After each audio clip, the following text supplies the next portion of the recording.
Aloha everyone, and welcome back to my audio blog. I think we've got a good show lined up today. Got a good little question here that I'd like to tackle, and it's about cause and effect. It's about cause and effect, creating our experience around us. That basic principle that every action has a reaction, that everything that we do in some way, shape, or form affects a specific experience or creates a specific result. So the question is, and this is from one of my haumana, from one of my students. Hi Matt, love your new blog, and I enjoyed your posts from Australia. Welcome back. Thank you very much. Glad to be back home. I had a great time in Australia and had fun time posting. I post on my Facebook page as much as I can. Have some fun. Anyway, question. When I'm working with clients/students, sometimes they insist on arguing for their limitations even after explaining cause and effect, and even after a reframe. What's the best way to handle someone like this? Thank you very much. Okay, here's the deal. Are you ready? First of all, when a client has a problem, they are going to be at effect. You can't let me back up for a second, because there may be some people here that aren't fully how do you say, they're not fully in touch with the concept of cause and effect. So when I'm teaching groups, when I'm in front of a group, I'll hold this pen in my hand and drop it on the ground and say this is a cause, and then the drop of the pen, that's an effect. Cause and effect. Everything that you do creates a specific result. So when you go to do something, you're going to have an effect. That effect is the result of what you have put into motion. Now, I had a person one time say to me, okay, well that makes sense with everything, but I just recently got into a car accident. The car accident's not my fault. By the way, the word fault stops people from fully accepting cause and effect. That's one of the big stumbling blocks, and that's where I usually find the biggest argument, where a person will go, I got into a car accident, it's not my fault. I know it's not your fault. In Hawaii here, we're in a no-fault insurance state, so it's no one's fault when you get into an accident. It's not about fault, it's about responsibility. At some level, consciously or unconsciously, you picked up the keys, walked out of the door, got into your car at that exact moment, and got on the road. At some level, you did create the situation. Did you want to? No, but that's a different discussion. Taking ownership of having created these experiences in our lives gives us power over it. So the first reframe that I usually use is that when you blame someone else and you point a finger at someone, you always have three pointing back at you.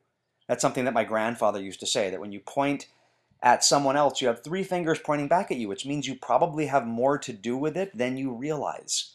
So that's the first thing. The second thing is responsibility. Responsibility of how you react to the situation.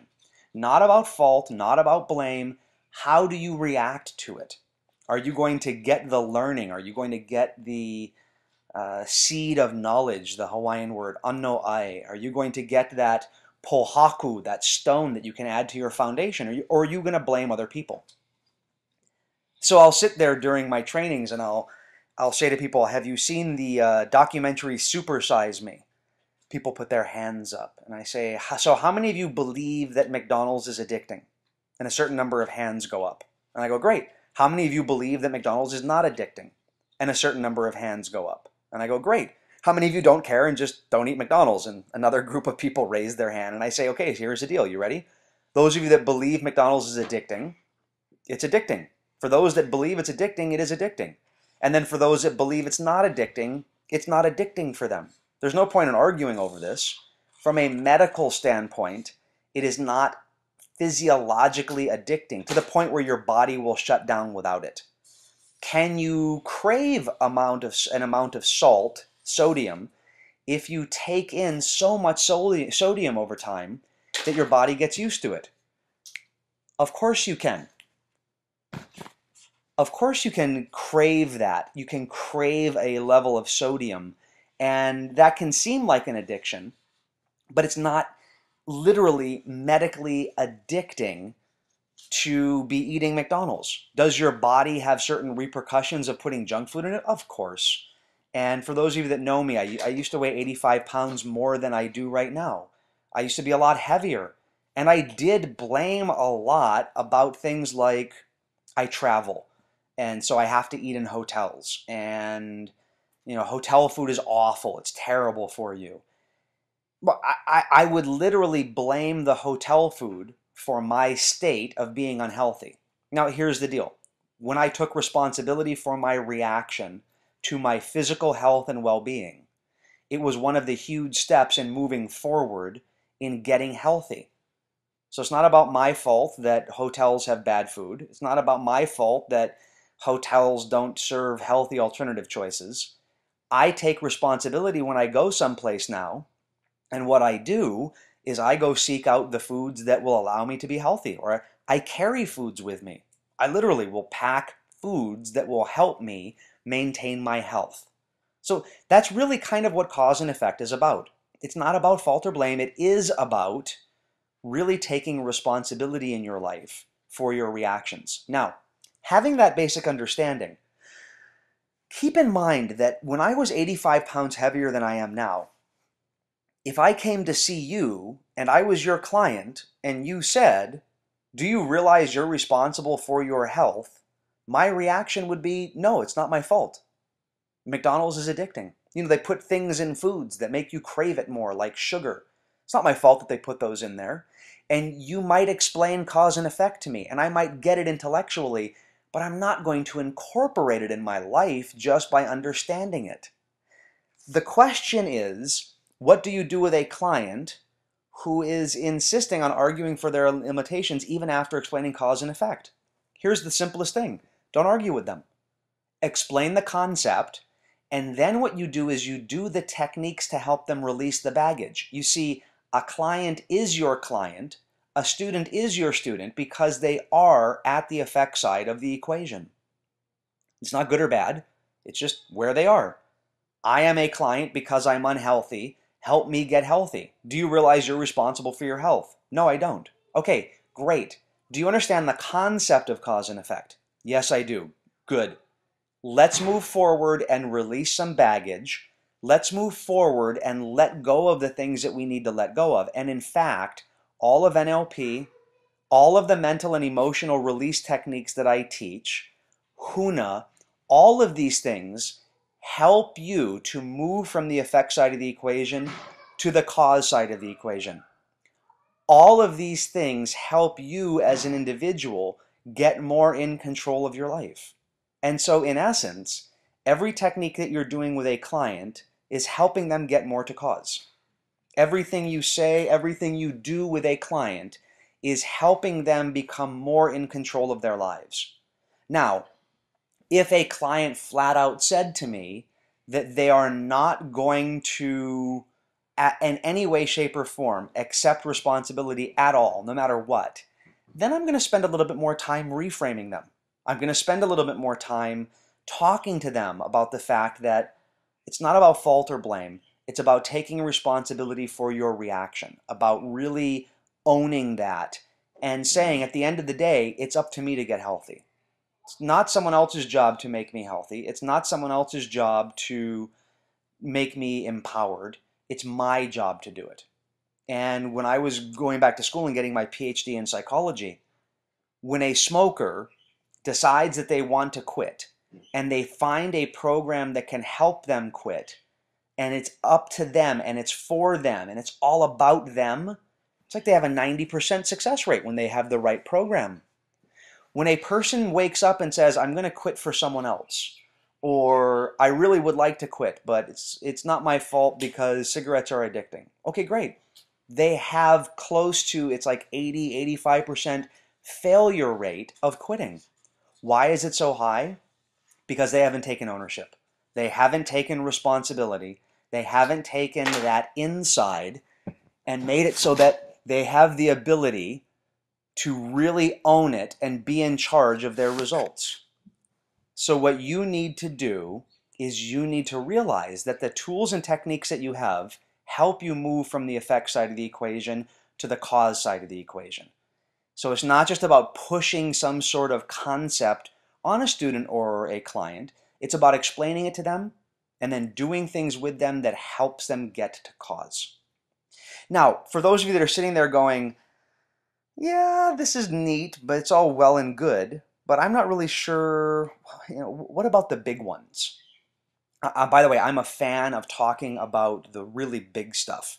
I actually had a student one time, they raised their hand after a great discussion on cause and effect and said, okay, that's really neat, but how do I take responsibility? It's not my fault that the Holocaust happened. And I said, whoa, I mean, that's huge. And I said, okay, first of all, I have friends. I have dear friends of the family that have known my parents since college that I call aunt and uncle that are, of Jewish ancestry. I Gina, our other trainer on staff, she just had her first baby boy, and I'm the godfather to Mason, this beautiful child, and Jewish. So look, here's the deal. I'm saying this with absolute love and respect. The question isn't about whether or not something horrific like the Holocaust or September 11th is your fault or not. Have we, as a society, taken responsibility for having this occur in our history? Have we learned from it and now been able to move forward on the planet so that we begin to create things the way that we want to? And that's truly what cause and effect is about.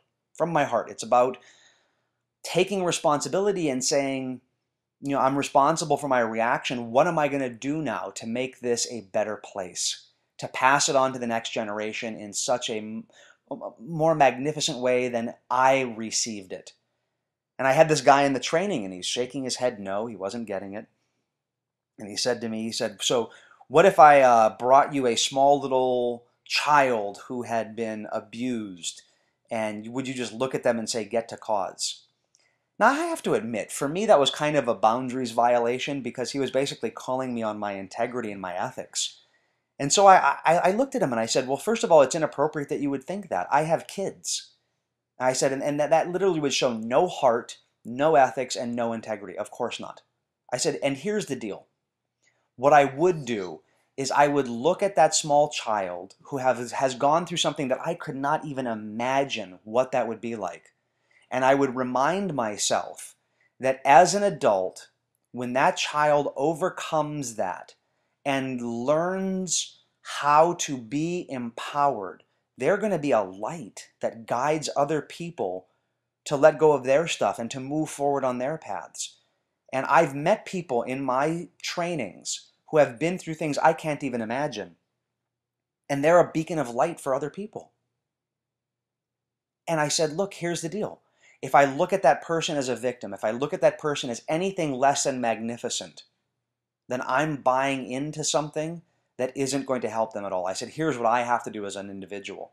I have to, if I have the space to, and it is appropriate for me to do something, I have to work with that person in any way, shape, or form that I can to assist them in moving from where they are to becoming that empowered individual.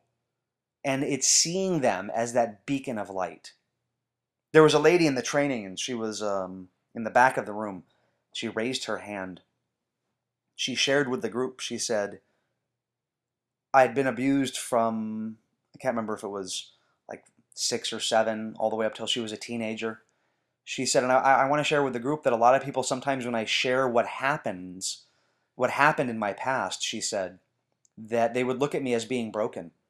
She said if they would just look at me the way that Matt just described, that would be such a different world. And the guy looked up at me, and I think he got it at that point. He goes, okay, I get it, I get it. It's not about forcing cause and effect on someone. It's about realizing that at the end of the day, giving up your excuses empowers you. At the end of the day, letting go of the fault and blame game empowers you. At the end of the day, at the end of your life, when you have become empowered, because moving from the effect side of the equation to the cause side of the equation empowers you. When you've become empowered, you're a beacon of light for other people. And these little things that happen in your life, these little bumps in the road, they're insignificant because you as an individual are responsible for your reaction. That's what cause and effect is. That is what it truly is about. And I hope that answers the question in part because Cause and effect's a big one. It is a huge part of, to me, holistic techniques. It is a huge part of your ability to assist an individual. It is a major concept that I teach, not only in the HUNA trainings, but also in the NLP trainings. So, again, thank you all for being here, being a part of this blog. I hope this was another fun addition to it. I recorded this on Sunday, so happy Sunday. I'm going to post it up tomorrow morning, though, bright and early on Monday. So I'm going to bounce this out to a little file now and save it and post it up tomorrow. So happy Monday then when you're listening to this. Have a great week, and I look forward to talking to you again. Thank you all again so much, and please do send me more questions. I'm loving the questions that I'm getting. Take care. Aloha and a hui hou.